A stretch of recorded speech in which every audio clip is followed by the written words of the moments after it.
Hello, hello, napon chawin channel ka hin welcome su ke kidwin. Tu ni hin GMFDI chungchang tu dola Houbung hole kha su hi. Khatlani ni vekit hitiyo be ah. Aya chu GMFDI chungchang tu dol ha ta isay jing lai tao hi in seten na to na nasa ta isu sal lai tao hi in thila na to na kitchen tai phone do jing lai tao hi in mizo si pathin thwa idin da thein ni ule ta san naw ki ven bit thia thuil phalo thila thuil ha kona ichi thini diwa ikil jing lai ta ya chu ichi to ki thu dinga cha Houbung hon jong lekha hin su la la bin ya chu sim do lo ho ka sa in ATM channel viewer zo si ang sunga jong khat vei phone do nai ning ka tinga ma sa pen in chi Evangelical Churches Association ECA ho lekha su hi in sim do in ka ta ipi sai the ma mani ve hi ti ve aje chu GMFDI ya lunglut hi ECA KBC KCC atam zonga na in adang ho yang nat su ke yong le ipi ha atam pen dominate ball cho hi cha Houbung ho hi ya chu ECA Houbung he ka ngai lu in kin jong ya chu phata ke cha tu nya hi thilo ho chunga dan a hin ta dan pen hi tabang kam changa hin su do ham na ga ve ma sa pen hi ti win belap the opinion share thiam la ga share ta ding kate Evangelical Churches Association chingkon pongchur chan po chi hi tarik get December 2025 nya kilor na resolution cho hi in Houbung mi te het sa na Evangelical Churches Association Houbung mi te koma het sa ang kibol chu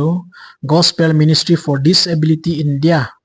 GMFDI as kumun nom tui bonga ki khom ho ta san ki hle ki pui hui dan hi isia Houbung ta san ki hle Houbung ki vai pu na le chi dan to ki tu poi yinge isia dan to ki tu lo ma cho hin na a hin la kai de dan chu pathin thu to ki tu lo he tin chang melin hang san ta than sei the lo hen bang cho phache ding hi di ka sei do no mai ye chun ECA Executive Committee meeting 5th December 2025 chun hi chi thu he gilta sei khom na ki nei jena hi i chen ge ya gilta sei khom na ham Bible dung zuya akitu lo dan ki hona ki nei ya erole seminal class ta ma thilana to na ki chin ta phone do ham ti sala ki hata pon ya la gilta wang ki hona chu nei hi i chi gilta ki hona wa hi GMFDI cho pathin thu to ki tu lo hi la hi ti wang cha sei khom the deu kin omen hi a chu hi tabang dan ho chu a hin su do ngamu hi dinga in hi chi to ki ran chun Houbung mi te ta san le Houbung chi na hlong pya lamvai lo na dinga lu ya bang hin thulu na akin sim tai hi chu ECA Houbung mi koi ma chai chi GMFDI tui bong bana hi ga chi ta lo ding in he sa nang ki nei chen hi ECA chi na hlong pi la ta san ki hal to ki tu lo a hi kiti a het nunga chi te te omle chi ka sei banga chu Bible chi ki hil na hlong pi le ta san ki hil na hlong pi to ke to lo ti pa zo hang san ta sei di win ka de Houbung ho pa kai mina ka tim na hi we church min mission min dan ki ti le ki hil na ki ti chu standard teaching le doctrine hi po in itup le idoi diu chu Bible to si thuil a he isia worker pension le pension lo Houbung upa pension le pension lo Houbung mi committee za chom chuma member Houbung member amo cheng chung thu hi Houbung a sei ding a hi action la ngaya le kilading ai la angaya hi le kilading hilowin la te ding jon su theilen ti hi ka dei sa ma ma jing ai ni chi hi EC executive committee resolution number 8 ai ye chun Houbung mi te ching thei ta in ta sa le lagaw lama isulam bai thiwa konin chi thei dingin ike sa we Houbung lam kai ki hon a zong chi thuai pan in la chi dingin he sa na hom ki nei sina he Houbung lam ka Houbung mi te lam di azo wal hagaw lam vai lo dinga ha ta pan la chi ding ki tim chi chu good advice Houbung mi hoin phata ke cha Houbung lam kai kel ngui ching hon Houbung ho hi mi member ho hi phata ke cha wa ngai pathin twa hil ngai ki hil na ki ti hi la sam ma jing khat chu hi in ECA sungla KBC sungla hi kin jong kan he ma in ya chu pathin thu ki chen ta kan khol la ya chu Bible hi tin zo asai tia na sa ta kan pan lai chu tua la ya hong ki su bangai ECA chi na long pi la ta san ki hil na long pi to ke tu lo pathin thwa ko na kan sim do tam ta ya chu kin jong ka chi na kan hiala hi in ye chun ECA jong ke chunga lung han na je in dan tam ta ni ta dan win cái chunga dana ta dano to chalai thilao mit mu chang ta satanic church sanga gimnei zo GMFDI ho chunga dan na ta hi ngep zo ka sama ma jing na lai na cái imacha susilo pa chunga ban dan khâu ta na ta dan thewa hi le GMFDI ho chunga hi la thele kilamai action la thele kilamai me ding ti lawa kila chat ding ai tai na ti zo diwa in ni chu ka hin dei sa na ja ka se hi ya cho ha panai pan diu Houbung ho hi sile phale organized church recognized church khat isu ke tabin isi i phat utu chomi tele mihim le pathina nga Houbung ki phut do establish khat chu isu ke tabin ya chu imo pu naw li na in pathin thu het na lampang hita ta mi pi pui hui na lampang hita ta mo pu na li na ya chu ha ta i pan su ke de ka tip nom na hi ve igam sung wa ki hil thu hil tha khat i pyam khat ongom po po le KBC ECA ki timi ho ya su kha pe pe hina ki thei mo mong lo in ya chu lam kai hon pha te ke cha cho hi vet sui diwa pa kai bina ka tim no ma hi ning kum tam tu kum bul lang pe pe ho chei tam khan an WhatsApp la yong kan ni su jing ai ni cho lo hi ka lawin a membership ka lawin thilao hi win ki bul phuna dat nei lo ngan hi win ching holam hi ta ho thumop jing zo lo ding a hi ya chu a ki bul phuna a pan sat no hi su long pi lang ga khoi lo pi lo chung gim ta taw ka ti ni kan ni ti jing ai chi chu amo pe ha by force ami bon ding ka ti pon a hin la thilo a hi ve ta ki hil chai sai ta in hi chu mu chi zo nong wa chu mi him chu discipline bol nga hi chu pathin tun ki chin ta se iso pi mi mwa hi le hil thim ma sat ding sei tu ma sat ding cha chu ki doi la le discipline la the hi ti chu ki chin ta pathin tun jong ai hil naw hi ya chu amo loi chunga dan ta dan ni ki cha hi to Houbung ho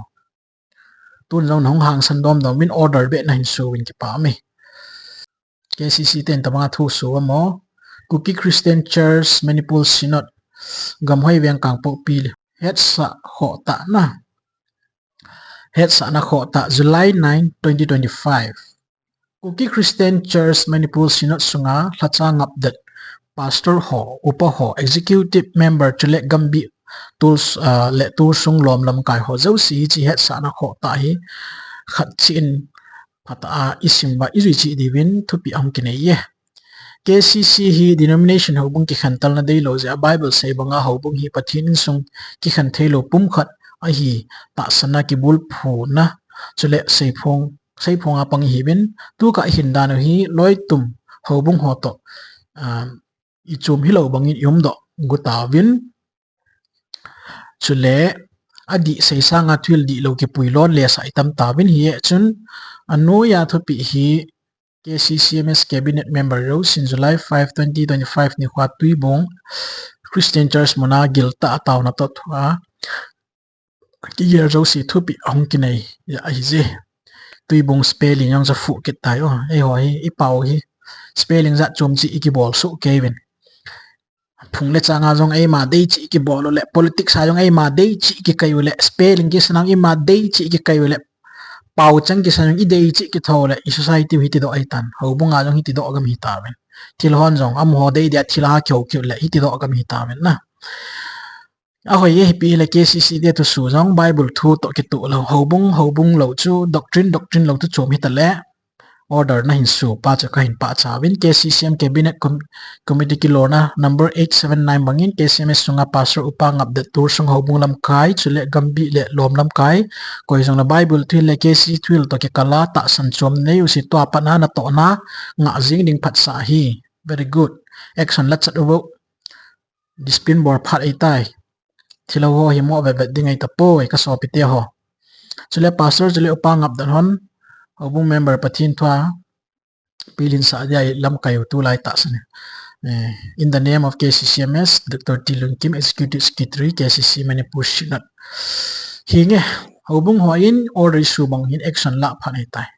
to do ngai he to hi na to lo wai le e chi thilo ho hi na kian mu an ne chai di ai je chu setan ki ti chu ki cha dengai pon chong le nui si loading chong le setan ki ti ha ko ma dal le ding Bible in mun dot hi me na ti na chuding ta le pathin thun pangun lang setan chu no mong un ti chu ki chen ta pathin tu nei hil jing hilo ham na ya cho satan choi ho ni ga patip di pon satan zo nei ho ai patip jing ai ya cho pathin thuai ki bul pho jing ngai ya cho Houbung hon order na hin su za za ke pa me no order hin su mun da za the ngum ta tu bi a I han san lo wa hi lawang cho aki chai mo mong di hi bin aya cho GMFDI bo se hi last ku ti dinga satanin a hin bol dinga hi pon cho sanga kho zo zo ngum dinga hi ni chwa chu Houbung ho hin ita san naw iki het chil su ke ni ra hi iki ven jing ngai chong le Houbung le KBC ECA KCC ki ti hi e ho igam sung le I char sungu dominate ball Houbung lin pen loi ni hi win pathin thu sim khom le pathin thu zin lam ko ma jang hi I liberal su ke dia pa kai mina ka tiam no ma hi thilo ho chu thilo hi ta win I bon chawai do di wai a in la Christian hun ki min sa phat Houbung ki tila hi pathin thu sim khom na pha te ke cha liberal ding in pa kai min ka tiam khom su ke win aje chu pathin thu hi iza ka yo sia dinga zalen ta sim su ke the na pathin zalen mai pi o in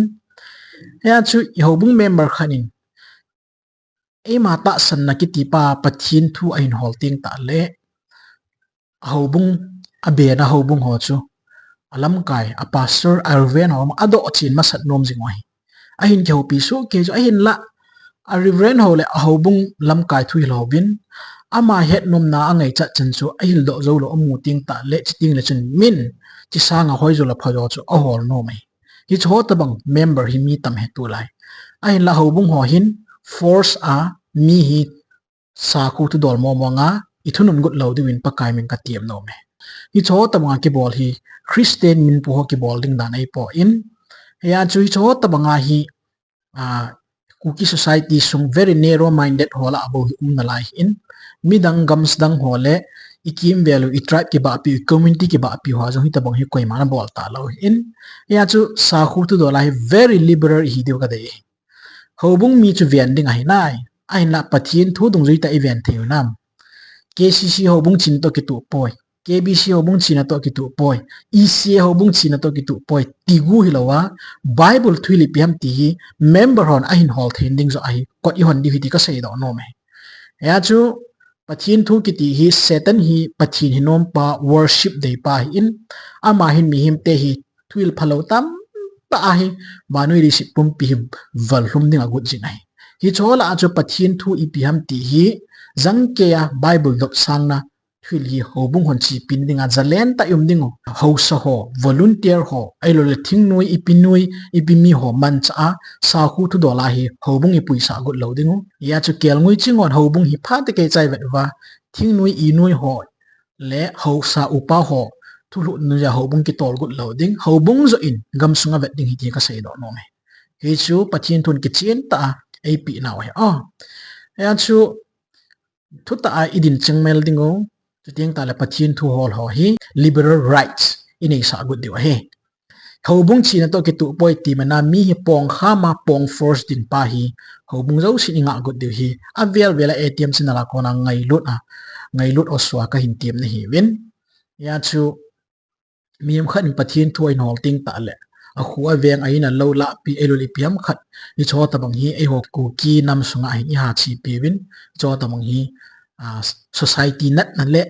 tua thila thui long lut na ke pat naung hi singai chong le ka sei hi gyal jing min lang thila tuil tabang ipi tabang thui long ting ta le ECA KBC KCC ki ti aka ma sat pen pen a hi in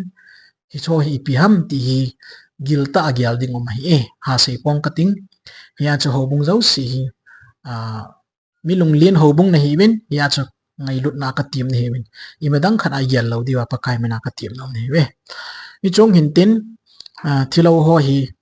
thilo ho na hung ki social jing ding ha ta hung ki pang ding chong le pathin thu dung zuya adi lo naw ki phone jing ni ATM chen la thilo ho ki bol na hi force a ki mo ngo a ki mo pong ni lai po in Bible hi tina se ti ki dom sanga thila a ho dan hi pathin thu to ki tu lo dan pha de ke cha ki phot chit pi hi he chia he thei chu mi chinga in he thei lo lo chu thila ho dinga a hin ko pum pi alung thim pum pi pil ha mo mai tan alo na jim di lo pathin no lo na ji het lo de ta bang ho chu I chu tham khat ka ga se do no min den pathin pa thei bo pi ta oi ki pa